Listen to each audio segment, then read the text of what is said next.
Welcome to r/Maliciouscompliance, where a Karen says, okay then, get a lawyer, and ends up losing $84,000. Our next Reddit post is from Joseph Nightwolf. I got injured at work. The ambulance, hospital, doctors, inpatient therapy, and outpatient therapy were excellent, first class. My insurance did not cut corners. During my hospitalization, the doctors found some small nerve damage. I was told that it could last for years or fix itself. The immediate solution recommended by my doctors was a pill used for the treatment of mild Parkinson's, only one a day if needed. The pill worked well. During my 8 months of therapy, I used about 15 to 20 pills a month. I completed my physical therapy thanks to my great therapists, and I returned to work. The pills were prescribed to me in a frequency greater than my use, but the pharmacy would call on schedule to pick up more. At one point, I realized they hadn't called to pick up more, so I called them. They told me my prescription had expired. I had plenty of unused pills, so I wasn't in a rush for more. I contacted the insurance company, and they told me the case was closed. I argued that my nerve damage was part of the original diagnosis, and it might continue for years. Case closed, was the response. I offered to pay for the pills myself, but I need a prescription from the doctor to get more. I was told that all I could do was reopen the claim. Okay, how do I do that? I asked. Call a lawyer, she said. I had been treated very well by the insurance company up to this point without litigation, but okay. My lawsuit against them cost them $84,000 plus their legal fees. Those pills were 34 cents each. $81 a year. All I wanted was the pills. So to all of you insurance companies out there, don't be in such a rush to end workman's comp claims. I just wanted the pills. Our next Reddit post is from XGrunt. I worked at a small shop serving an electrical apprenticeship. Me and the shop manager had a few run-ins, and I assumed that he disliked me as much as I disliked him. I had refused to do a job, and I told him that he didn't pay me enough. I was at the stockyards, and I was expected to put on a set of waders, crawl down into a raw, fat reclamation tank, and replace a submersible pump. That was not going to happen. Another time, he wanted me to lie to a customer to make an issue they were having sound like it wasn't our fault. I refused and told him that if he wants to lie about it, he was going to have to drive out to the job site and do it himself. He told me to keep my mouth shut, and he did come out. I think the only reason that he didn't fire me was that I was by far one of the most efficient and versatile employees. This fact had me questioning how much I was getting out of this apprenticeship, and I was passively looking around for another shop to apprentice at. My wage scale was structured, and I got regular raises bringing me closer to journeyman's level over my time as an apprentice. So I had to find someone that would sign up to complete my apprenticeship as well as want to hire me. One of our better journeymen had gone to another shop and had introduced me to the owners. We had talked about what it would take to get me to move. Things were progressing, but nothing had been committed to at that point. Cue the malicious compliance. It's my evaluation and raise time. My manager calls me up to the conference room and explains that due to my performance and the shop being in a slow period, he was not going to give me the 25 cents an hour raise as my contract said, but he was going to give me a $1 an hour raise once I became a journeyman. We argued, and I told him that if I can't trust you for a quarter, why would I trust you for $1? The argument ended in him telling me that if you don't like it, you can always quit. Oh, really? I picked up the conference room phone on the table in front of us and called the rival shop that I'd been talking with. I asked the owner, if I brought my tools over today, could I have the job? After a quick and uncomfortable discussion with his partner, he said yes. I told my manager that I was quitting effective now. I loaded my tools up, punched out, and went straight to work that afternoon.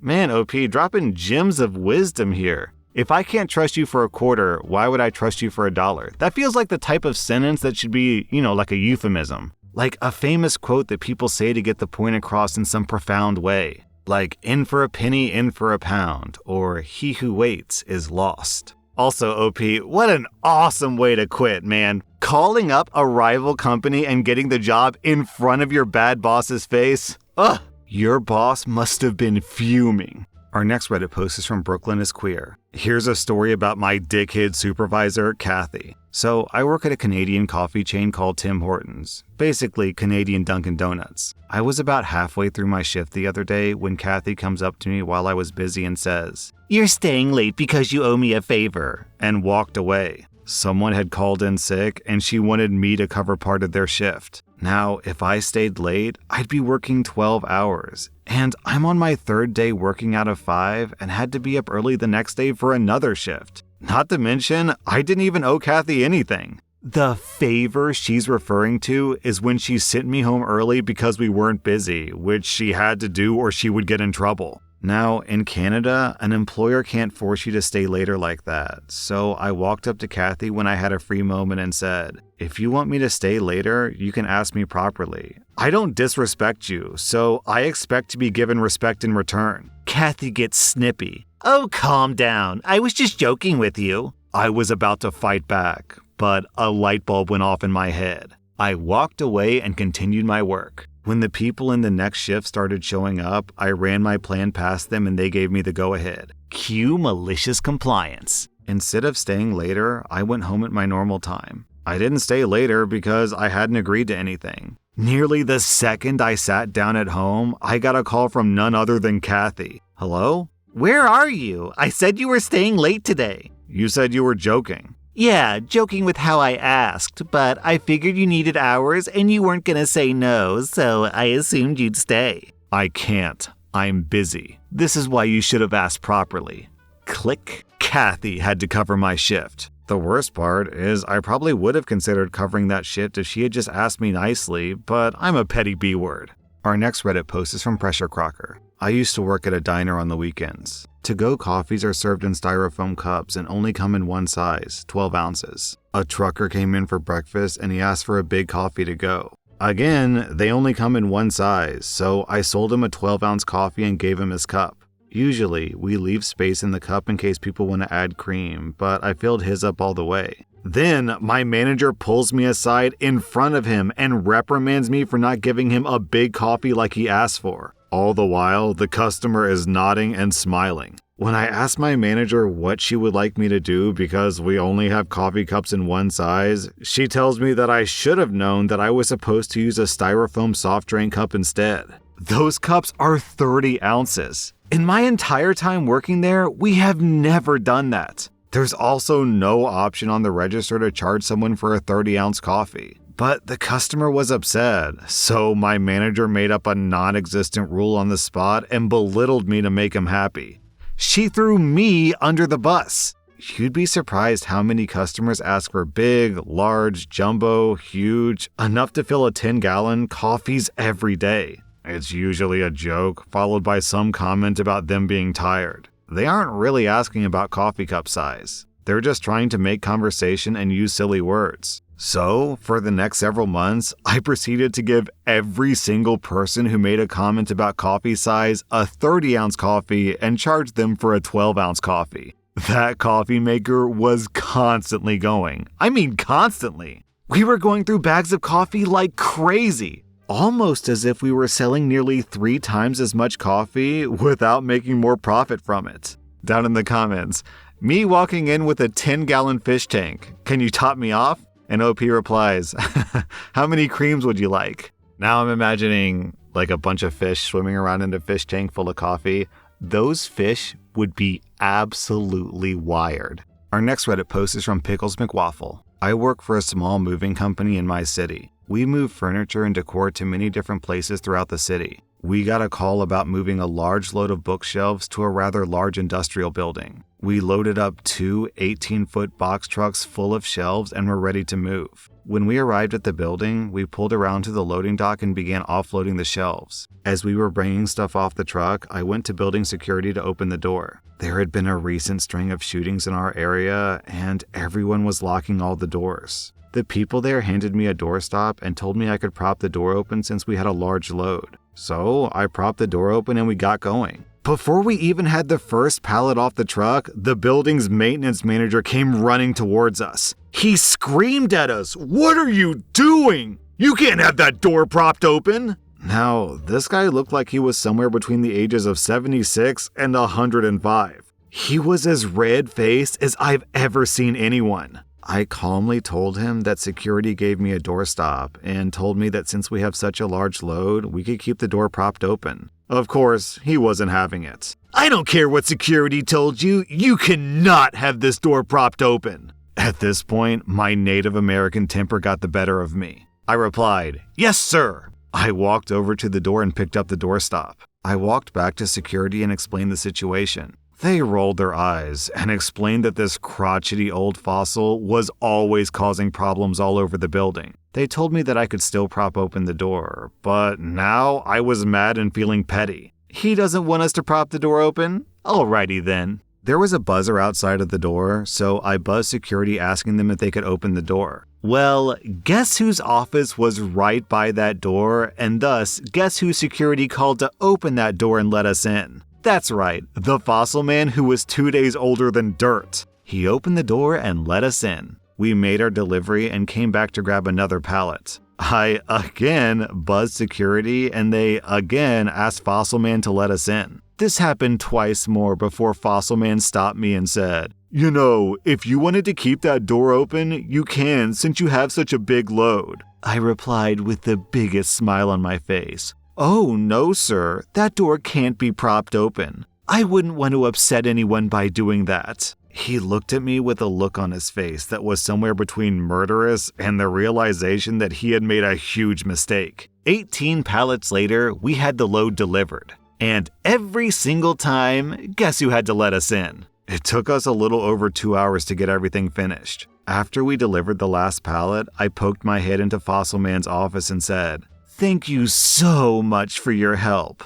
I'm pretty sure that he popped a blood vessel. I think what's so great about this story, OP, is that I imagine the security people who also hated Fossil Man were probably laughing their butts off, buzzing the guy in every single time. Bzz. "Oh, Steve, do you mind opening the door?" Bzz, bzz, bzz, bzz, bzz. "Steve, sweetie, would you be a dear and open the door for them?" Our next Reddit post is from Paludas Volpez. "We've been living in our apartment for 3 years. It's old and cozy. The building is 20 years old, and though the appliances, wall paint, and carpets have been replaced, the floor has not. It's painfully thin. Every step we take creaks and groans, and it's annoying. Living on the 3rd floor, we know that it's got to be even more so for whoever lives below us. So we've done our best to be mindful of their comfort and try not to make too much noise. We had a new downstairs neighbor move in a couple of months ago, and she is not convinced that we are literally tiptoeing around our apartment. Every time I get home and close my door, she's banging on my floor with a broom or something. Every time I cross the living room, banging. Every time I vacuum, banging. Every time my dog chews on a bone, she bangs on the dang floor, and it scares my poor dog. We've been living on eggshells trying to be courteous, but she's driving us mad with her insistent banging every time we take a step. I guess she finally had enough because she came upstairs to yell at us the other day. "You are too loud. You need to be courteous and walk normal. You have neighbors," she yells. She almost looked like she was going to cry. It was disturbing. We felt bad. My husband tried to explain that, "Ma'am, we do our best to be quiet, but these floors are really old and they creak. We're not stomping or jumping or running. We're living, but we'll continue to be considerate." She was not impressed with his answer and continued to argue. "Well, I lived on a 1st floor before, and my other neighbors weren't loud like you. It's so loud, and my job is so stressful, so I want you to stop stomping. I don't want to be a mean person, but I really think that you're too loud." So, you know what we agreed to? To walk like normal people. Okay, we'll walk normally, we said. So, this is exactly what we've been doing. Nothing different. So, she still bangs on the floor and gives us nasty looks. But we're being normal people who walk normal and don't stomp around. Our dog is a normal dog who chews on bones and walks from his bed to his food bowl and gets excited when it's time for walkies. We are so normal. We'll be moving next month, so it's no skin off my back. I hope the next tenant doesn't have kids. Or maybe I do hope it. And then maybe she'll finally understand that we were normal people who walk normally. Maybe she'll even miss us. Our next Reddit post is from Lala Lake. I was reading through this sub, and I was immediately brought back to my senior year of high school. I went to a Catholic school, and we took a religion course every year. In my senior year, it was social justice. Our teacher, Miss Prick, was the absolute worst. She was brand new, extremely homophobic, and basically hated anyone who wasn't extremely Catholic. Every morning, we had the morning prayer, Pledge of Allegiance, and announcements before the official start of class. Mrs. Prick would purposely close the classroom doors and lock them, so anyone who came in after prayer started would have to stand in the hallway until morning announcements were over. On this particular morning, my friend Bobby was speaking to a teacher before first period. Prayer began, and one of our classmates snuck over to the door and let Bobby in. We thought all was well until announcements ended and Mrs. Prick starts screaming at us to tell her who was late. None of us say a peep, because snitches get stitches and end up in ditches. Mrs. Prick gets angrier and says, "If you don't tell me who walked in during prayer, you will all go get late slips from the principal." Our entire class of about 20 kids looked at each other and decided to comply. We all walked downstairs and into the lobby of our school where the principal and vice principal offices were. Our vice principal took one look at us and said, "What the hell are you all doing here?" We told him Miss Prick sent us all here to get late slips because we let Bobby in during prayer. Miss Prick considers that late, and none of us wanted to snitch. Plus, Bobby was on time to school, and he would have been in the classroom had Miss Prick not locked the doors before the bell. The vice principal paused, looked at us for a bit, chuckled, and said, "Get back to class." Needless to say, that was Mrs. Prick's first and last year teaching there. Okay, so I think what happened here is the vice principal was like, "There is no way in hell I'm doing all this paperwork." That was rSlash Maliciouscompliance, and if you like this content, check out my podcast where I publish the exact same episodes. Also, hit that subscribe button because I put out new Reddit videos every single day.